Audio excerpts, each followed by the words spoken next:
할렐루야. 오늘은 2022년도 부활절 주일입니다. 예수님이 저와 여러분의 죄를 대속해 주시기 위해서 모진 고난 가운데 가장 처절한 사형제도인 십자가형을 받았습니다. 십자가는 그냥 피만 흘리고 살이 찢기고 하는 그런 고통 정도가 아닙니다. 그거는 물론 아프지겠지만은 가장 큰 고통은 사람이 모든 수분이 빠져서 말라서 죽는 겁니다.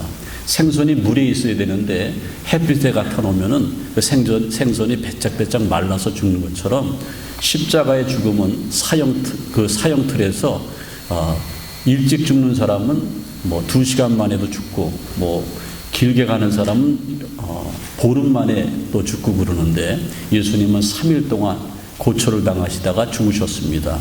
그 고난은 이루 말할 수 없는 그러한 고초였고, 그래서 예수님도 인간의 육신으로서 생을 마감하면서 내가 목마르다 이렇게 고통을 말씀해 주셨습니다.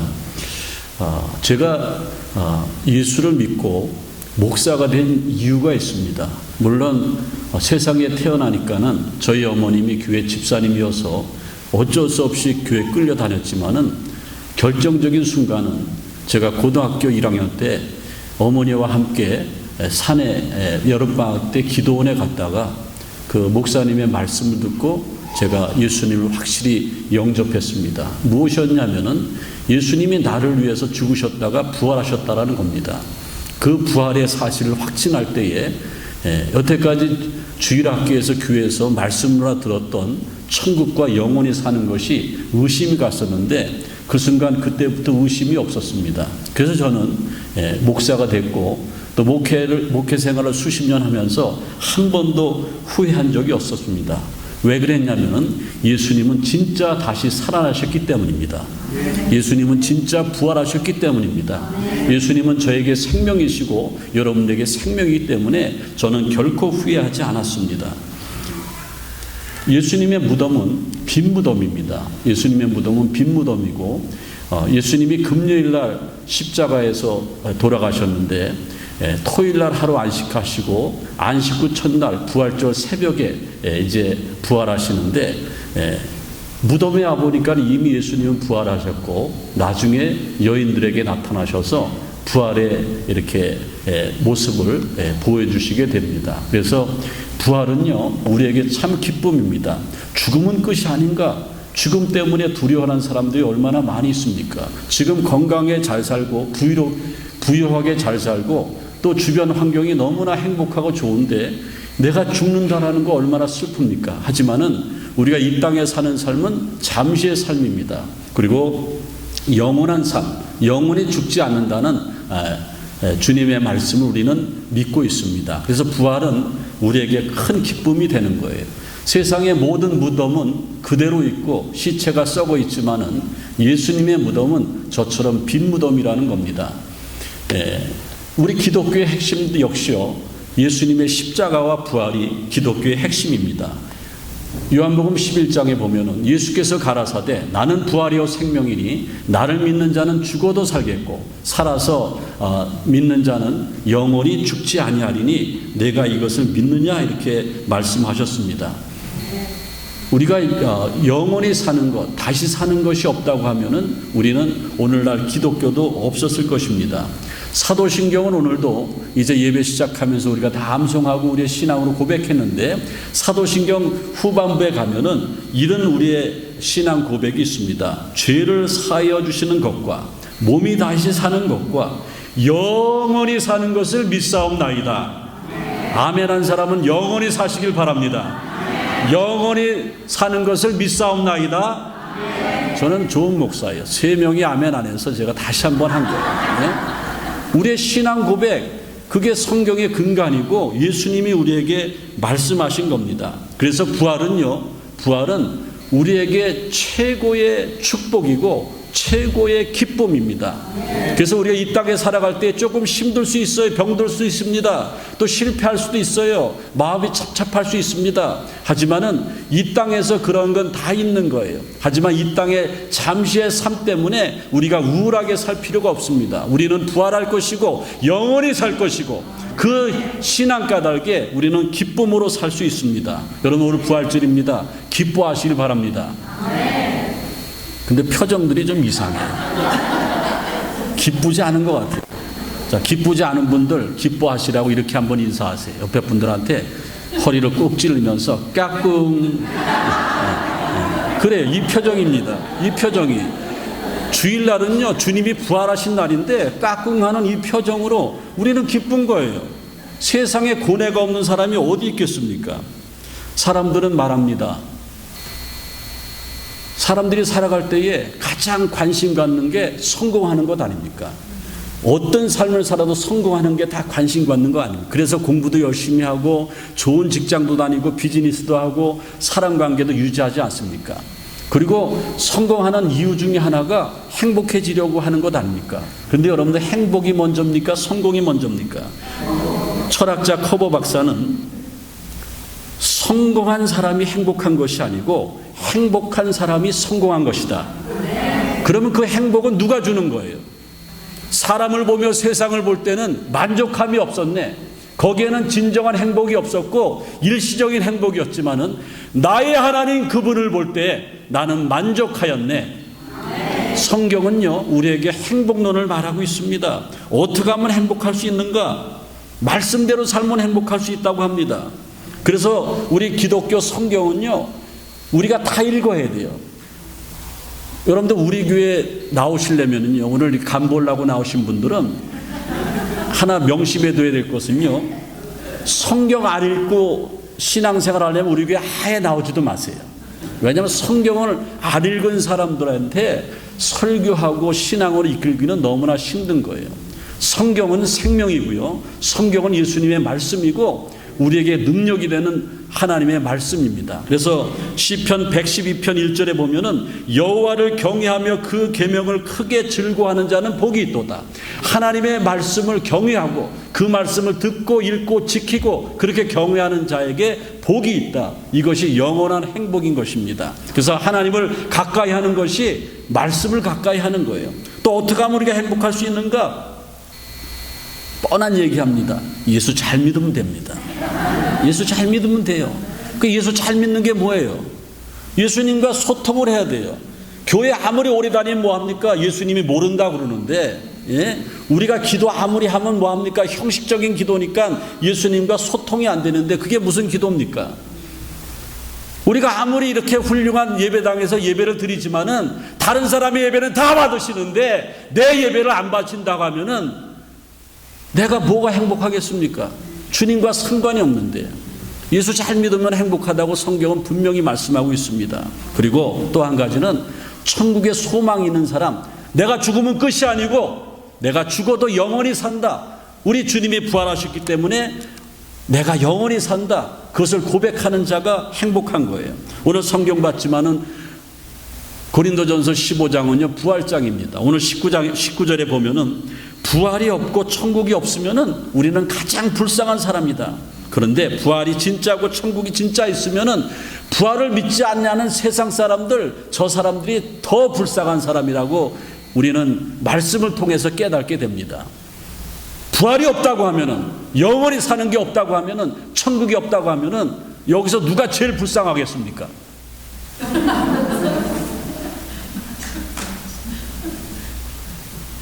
어떤 분이 저한테 아침 이슬, 참 이슬을 막 그러더라고요. 그래서 저는 양인이 부른 노래 제목을 얘기하는 줄 알았는데 그게 독한 소주 이름이 요새는 뭐 이슬로 나간다고 하지 않습니까? 세상 사람들은 힘들고 어렵고 스트레스 받을 때 이슬을 막 퍼 마십니다. 또 우리는 그런 것도 못 해봐요. 가장 불쌍한 사람이. 예? 그렇지만은 저는 불쌍하지 않습니다. 왜? 내 안에는 예수의 생명으로 가득 차 있기 때문에, 저는 죽어도 영원히 사는 것을 믿기 때문에, 그리고 목회가 비록 힘들어도 내게 주어진 이 사역을 최선을 다할 때에 기쁨이 있는 것은 하늘의 상급이 분명히 있기 때문에 저는 최선을 다하고 있습니다. 그래서 행복한 사람은요, 주님과 깊은 영적인 교제가 있어야 되고 주님을 잘 믿어야 되고 그리고 말씀대로 살아가야 됩니다. 우리 기독교의 교리가 아주 핵심적으로 담겨있는 찬송가가 있는데 제가 제일 좋아하는 찬송가 중에 하나입니다. 찬송가 287장인데 여기 보면 죄사함의 은총이 있고 영생 복락이 있습니다. 제가 사실은 목이 좋지 않은데 여러분들을 위해서 제가 찬양을 하는데 다 같이 불렀으면 좋겠습니다. 아마 다 같이 부르자고 해도 거의 저 혼자만 할 겁니다. 제가 얼마나 영생 복락, 죽어서 영원히 사는 게 얼마나 행복한지 찬양합니다. 예수 앞에 나오면 죄사함 받으며 주의 품에 안기어 편히 쉬리. 진짜 다 같이 부르세요. 우리 주만 믿으면 모두 구원 얻으며 영생 복락 면류관 확실히 받겠네. 영생 복락 면류관을 확실히 받을 줄 믿는 우리들은요, 좀 못 살아도 행복합니다. 좀 몸이 아파도 행복해요. 왜냐하면 이것이 끝이 아니기 때문에 우리에게는 천국의 삶으로 영생복락 면류관이 있기 때문에 우리는 최선을 다하는 거예요. 오늘 부활절 예배에도 이름 없이 빚도 없이 목사보다 더 열심히 충성한 우리 교인들이 있습니다. 제가 알지만 하나님이 아는 거예요. 그분들에게 영생복락 면류관이 있는 겁니다. 없다고 기죽지 마세요. 몸이 아프다고 위축되지 마세요. 자식들이 속색이고 남편이 속색인다고 우울증 걸리지 마세요. 예수 믿으면은요, 예수 제대로 믿으면은 제일 먼저 치료되는 병이 뭔지 아십니까? 우울증. 우울증이 있는 사람은요, 예수 잘못 믿는 거예요. 제가 평생 신앙생활하면서 목회하는 경험상 예수 제대로 믿으면은 영생복락 면류관 확실히 믿는 사람들은 우울증이 없어요. 속색이면 어떻습니까? 다 인생이 그런 거지. 다 착한 남편만 있으면 좋게요. 그게 아니에요. 세상은 내 맘대로 되는 게 아닙니다.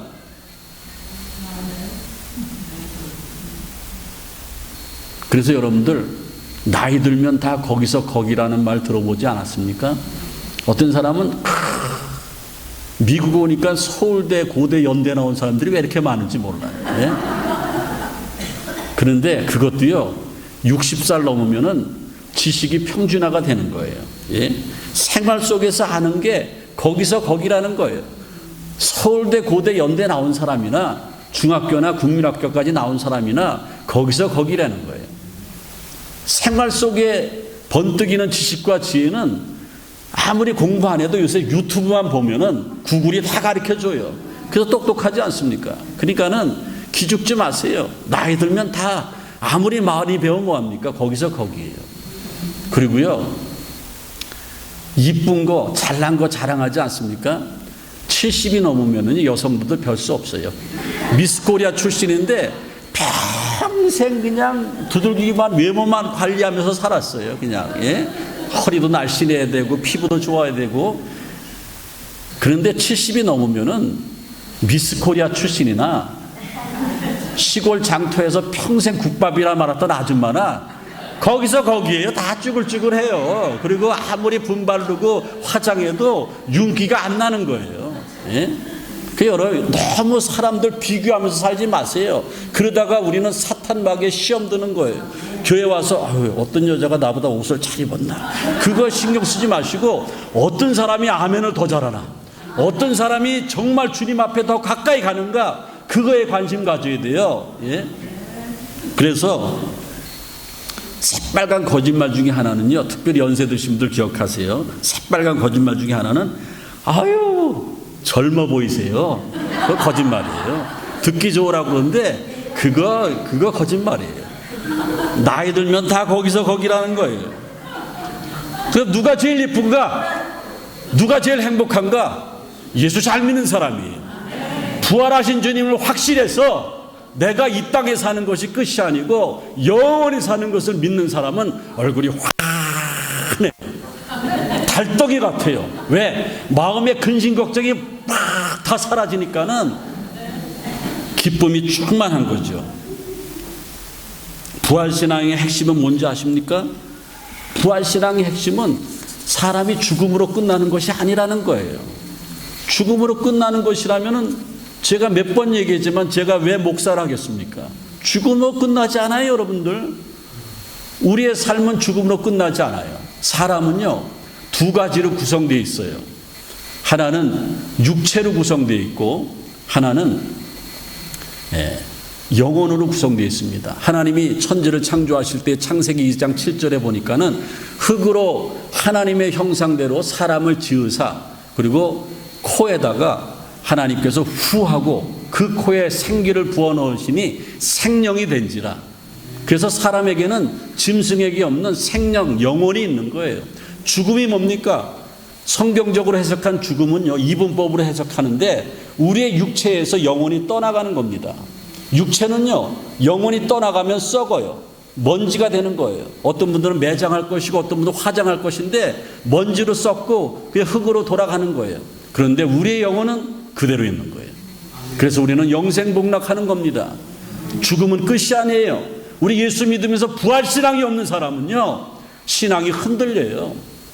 날 좋은 날이면 바다로 가서 낚시하러 가야죠. 누가 골프 치자 그러면은 좋은 골프장에서 예약되어 있다 그러면은 그냥 가야죠.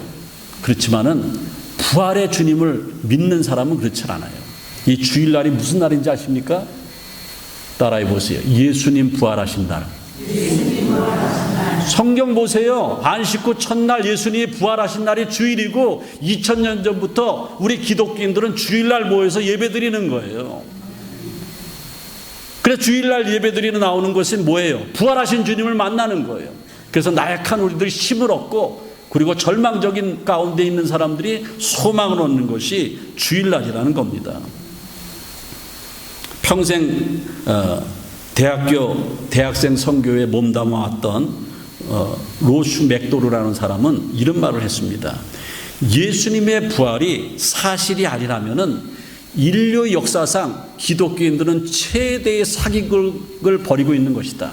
그런데 예수의 부활이 사실이라면은 부활을 알지 못하는 사람들에게는 최대의 비극이 될 것이다. 저는 그 말에 인정합니다. 오늘 바울은요, 고린도전서 15장에 예수의 부활이 없다면 8번을 얘기하는데 이건 강조예요. 8번을 다 예수님의 부활은 확실한다라는 거예요. 바울은 예수님의 부활을 목격하지 못했지만은 부활하신 주님을 만나지 않습니까? 그리고 평생 부활의 주님을 전하는 사도로 살고 부활의 주님을 전하다가 로마 시민권자인데 로마 황제의 명예에 의해서 예수를 믿지 않으면 살려준다고 그랬는데 끝까지 부활하신 주님을 전하다가 로마의 한 기슭에서 목이 잘려서 순교했습니다. 그 바울이 고린도전서에 고백하기를 예수님의 부활은 확실하다. 부활이 없다면 우리는 가장 불쌍한 사람이다. 그런데 부활이 진짜이기 때문에 우리는 불쌍한 사람이 아니다 그랬습니다.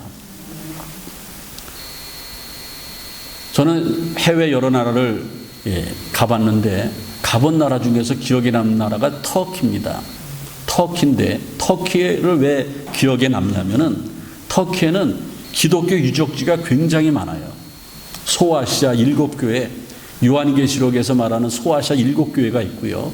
바울이 3년 반 동안 개척했던 가장 건강하고 가장 우리들에게 교훈을 주고 있는 에베소 교회가 그 터키에 있습니다. 그리고 터키의 이스탄불에 가면은 이스탄불은 세계적인 도시예요. 거기 가면 기독교 명물이 있는데 그것이 뭐냐면 성소피아 성당입니다. 지금은 터키가 모슬렘 국가가 돼서 이슬람이 그 성전 안에도 들어와서 막 훼손을 시키고 그랬는데 만약에 여러분들 기회가 있으면은 저는 리타이어 하면은 이스탄불 가가지고 한 달 살기 꼭 할 겁니다. 이스탄불이나 터키는요 세계 문화 유적지가 너무너무나 많아요. 그리고 기독교 유적지가 예루살렘과 로마 버금가게 많습니다. 그리고 거기에 가면은 나름대로 옛날 우리의 선배들이 어떻게 신앙생활을 했는가 그 숨결을 느끼게 됩니다. 그 터키 이스탄불은 대한민국의 서울이 한 900만 된다고 그러는데 그 인구가 그 2배만 합니다. 그러니까 얼마나 큰 도시입니까? 거기에 성 소피아 성당이 있는데 저 성 소피아 성당에 가면은 기독교의 정말 중요한 문서가 저기 보관되어 있습니다. 바로 빌라도 보고서입니다.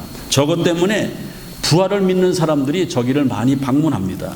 빌라도는 누구냐면은 로마인으로서 예수님 당시에 이스라엘의 유대의 총독이었습니다. 예수님에게 사형 언도를 선포한 사람이 빌라도였습니다. 그 빌라도가 그때의 로마 황제 시저에게 빌라도 보고서를 올린 문건이 그대로 살아있고 저렇게 책자로도 인쇄되어 나오고 있습니다. 각하께 문안드립니다. 제가 다스리는 지역에서 최근 수년 동안에 일어난 사건은 나라의 운명까지도 변하게 할지도 모르는 일이기에 각하에게 소상히 알려드립니다. 저는 원치 않았지만은 폭동이 무서워서 희생양으로 예수라는 청년을 십자가형에 처했습니다. 그리고 다 끝난 줄 알았는데 더 큰 혼란에 빠지게 됐습니다. 그 이유는 그 예수라는 청년이 부활했기 때문입니다. 그의 무덤은 비어 있었고 제자들은 더 용기를 내어서 예수의 부활을 전하고 있습니다. 십자가 옆에서 마커스가 말한 것처럼 이 사람은 하나님의 아들이었다고 저는 말하고 싶습니다. 각하, 이것은 제가 할 수 있는 한 사실을 기록한 것입니다. 저는 각하의 충실한 신하입니다. 본디오 빌라도. 여러분들 대단하지 않습니까? 이런 문헌이 있어요. 우리가 그냥 믿음으로 무조건 예수님은 부활하셨다 이게 아니고 역사적으로 사실로 문건도 이렇게 있다라는 겁니다. 대단한 사건이죠. 예수님은 부활하셨고 부활하셨기 때문에 우리는 불쌍한 사람이 아닙니다. 그렇다면은 우리는 예수님을 만나야 돼요. 예수님을 꼭 만나야 됩니다. 우리 교회만 다니면 끝나는 것이 아니고 예수님을 만나야 돼요.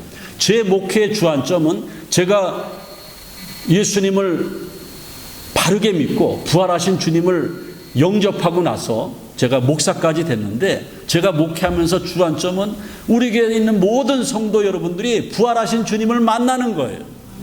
그리고 죽음 이후에 확신 있게 영원히 사는 것을 믿게 하는 겁니다. 그러면 여러분들 생활이 달라지는 거예요. 남편과 아내 사이가 달라지고 친구들 사이가 달라져요. 부활의 주님을 믿는 사람들은 세상에서 자지부리한 일들 다 이해하는 거예요. 째째한 일로 보는 거예요. 왜? 우리는 여기서 잠시 사는 것이고 이것 때문에 아웅다웅하다가 사탄의 노량물이 되면 안 되기 때문에 그거 다 이해하고 감싸주고 그리고 영원한 하늘나라를 소망하기 때문에 우리는 넉넉히 세상을 살면서 행복하고 승리하는 삶을 살 수 있다는 겁니다. 그러면 부활의 주님을 만나야 되는데 어떻게 하면 만날 수 있습니까? 성경에서 부활의 주님을 만난 사람은 정말 악착같이 주님을 찾았어요. 그리고 부르짖었어요. 기도했습니다. 마가복음 10장에 보면은 소경 거지 바디메오가 있는데 그는 평생 거지였습니다. 태어나니까 거지였고 소경이었습니다. 이건 사는 게 아니에요. 근데 어느 날 망치로 뒤통수를 딱 맞은 것처럼 놀란 소식을 듣습니다. 바로 갈릴리 인근에서 예수라는 청년이 있는데 그는 하나님의 아들이었고 그리고 구약의 성경의 예언대로 오신 메시아라는 것을 알았습니다. 그가 죽은 자를 살렸고 병든 자를 고쳤고 그를 만나는 사람마다 인생의 행복을 찾았다는 것을 들었어요. 여러분들 귀가 먹은 사람 또 눈이 멀은 사람들은요 남들이 알지 못하는 집중력이 있습니다. 그런데 그 예수님이 바디메오가 사는 여리고에 왔어요. 군중들 사이에서 예수님이 지나갑니다. 왜? 예수님을 막 만지기만 하려고 막 쫓아다녀요. 그때의 이 눈먼 소경 바디메오는 가까이 접근할 수 없었지만은 주님을 만나야 된다는 사실 그 일념에 그래야 자기 산다는 일념에 마가복음 10장 48절에 다윗의 자손이여 나를 불쌍히 여겨 주옵소서. 그냥 못 듣고 지나갑니다. 그런데 이거 놓치면 안 되겠다. 더 큰 소리로 다윗의 자손 예수여 나를 불쌍히 여겨 주옵소서 막 엉엉 우는 거예요. 예수님의 발걸음을 멈췄어요. 깜짝 놀랐죠. 예수님의 음성이 들리는 거예요. 막 그냥 받으며 심장이 쿵쾅거리는 거죠. 그래, 내가 네게 무엇하여 주기를 원하느냐? 그때 소경 거지 받으면은, 예 주님, 보기를 원하나이다. 그 즉시로 그 받으면은 모든 죄를 용서받고 구원을 받고 눈이 떠졌습니다. 우리는 부활하신 주님을 만나야 돼요. 부활하신 주님을 만나기 위해서는 어떻게 됩니까? 성경 말씀이 믿어져야 돼요. 여러분들이 지은 죄를 고백해야 됩니다. 그리고 예배에 최선을 다해야 돼요. 너무 어렵죠? 한 가지로 쉽게 제가 요약해 드릴게요. 부활하신 주님을 만나기 위해서는 교회 나오면 됩니다. 교회 잘 다니면 됩니다. 근데 그냥 교회 다니면 안 돼요. 내 영혼을 맡길 수 있는 교회. 내가 괜히 교회 가서 시험 들고 내가 주님과 멀어지면 어떻게 됩니까? 내 영혼을 맡길 수 있는 교회, 훌륭한 교회, 좋은 교회를 선택해야 됩니다. 제가 이 시간에 설교를 마치기 전에 세상에서 좋은 교회 중에 하나를 소개하려고 합니다. 라스베가스의 우리 좋은 장로교입니다.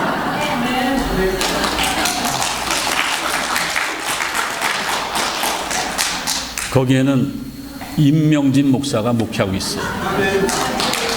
제가 한국에 있을 때에 여름 성교학할 때에 40대였는데 우리 교회 주일학교 전도사님이 제가 개예배 드리러 오니까는 저한테 이제 배꼽 인사를 가르치면서 내가 누구냐 제가 물어보면은 임자 명자 진짜 목사님입니다 이렇게 가르쳤어요. 그래서 제가 한번 물어봤어요. 야 내가 누구냐 그러니까는 꼬마가 탁 일어나니만 임자 명자 진짜 목사님입니다.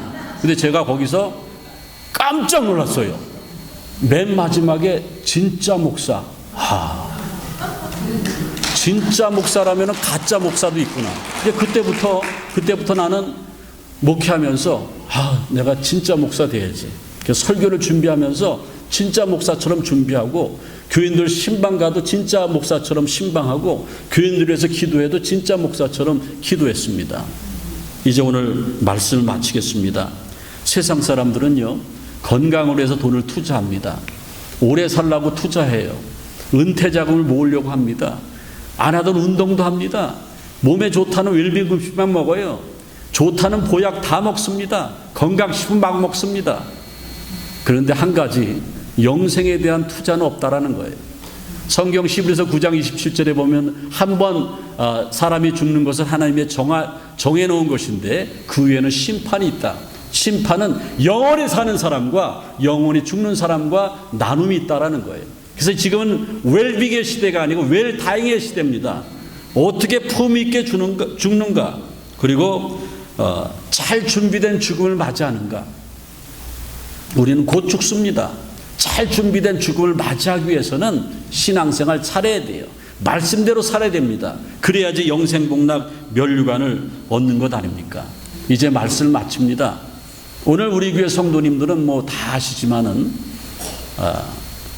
오늘 우리 교회 처음 나오신 분들 여러분을 초청한 것은 부활하신 주님을 믿고 영생복락해서 그 마지막 그날에 천국에 같이 가자고 여러분들 초청한 거예요. 식사 대접하려고 초청한 것 아닙니다. 부활절 달걀 드리려고 초청한 거 아니에요.